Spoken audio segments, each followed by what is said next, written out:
Welcome to MSA Weekly. I'm Bill Sammons with Kevin Short of MSA, and we are at Wings and Wheels in Georgetown, Delaware.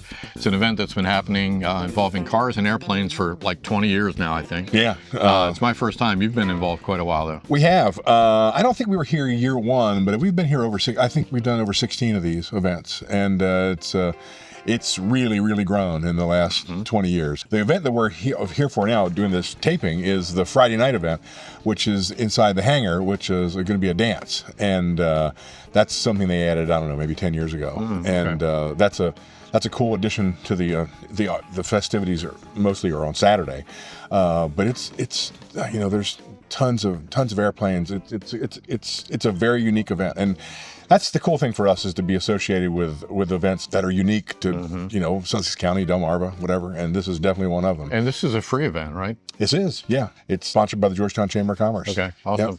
Well, there's a elephant in the room, the Yeah. crazy airplane There you go. behind us. It's called the Panchito, and Kevin is going to answer a question from someone in just a moment, but we really can't. How can we not talk about this airplane? So let's go find out a little bit more about the Panchito.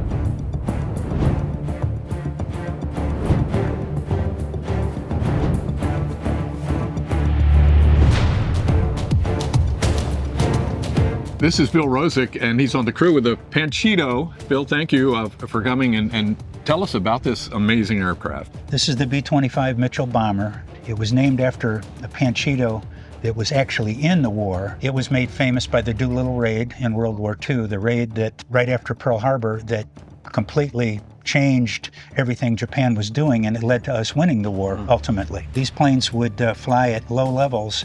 They would attack a Japanese ship. They'd dive down at like 300 miles an hour, firing all their guns forward, surprise a Japanese destroyer, and sink it. Wow. And drop bombs. You could say out of the bomb bays, they would drop 500-pound bombs that would actually skip across the water into the ship. Did this plane actually fly in the war? No, this plane was built in 1944, and the crew was trained, ready to go overseas. The bomb was dropped and the war ended. So It was used in different scenarios with the military and then sold off to private individuals. I've been to air shows. I've seen this fly. I asked you just before we came on camera where it was based, and you blew my mind with the answer. Right here in Georgetown, Delaware. Delaware Aviation Museum, right? Yeah. Here in Georgetown, Delaware. So people can come see this airplane. Absolutely. There's a phone number you call for tours or by appointment, but you call a phone number, usually get me, and we'll set it up with one of the guys to come over and show you around. Fantastic. And then at shows like this, we'll take passengers up for a donation.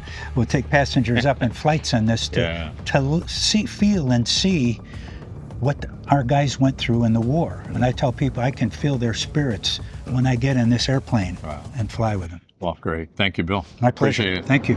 Well, amazing airplane, and so happy we got to take a closer look at it. You have a question from somebody that you can answer. Yeah, this actually wasn't a question that was submitted online, but speaking of that, you can submit questions to MSA Weekly by emailing me, kevin@midsouthaudio.com, and just put MSA Weekly in the subject line, and then we'll get to that. But I was walking out the door of the office on my way here, and someone was in the showroom, and they literally came up to me and said, "What's your favorite vocal mic?" And they were getting ready to buy one. And you've been there. We have the vocal mic demo area. So I spent some time with him. He tried out like 8 different vocal mics, and we ended up.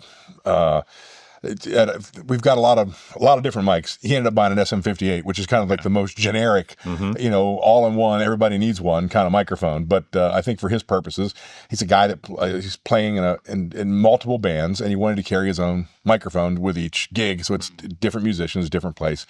So I didn't get into what, it wasn't about my favorite or what works for me because But I mean, like him, when I do singing gigs, I carry my own mic, so it's a good thing. But he walked out with an SM58 out of all the choices. But I think that's kind of like the Swiss Army knife. It is. Is that the one you carry?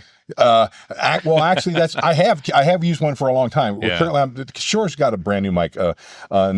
a next dime microphone that I've been using Yeah, for like the okay. last 3 or 4 months, and I like that a lot. But SM58 though, you can you can't use go it as a wrong. hammer. I mean, it's tough. It's a There's a video online of actually people that are cooking Thanksgiving dinner and using Shure microphones.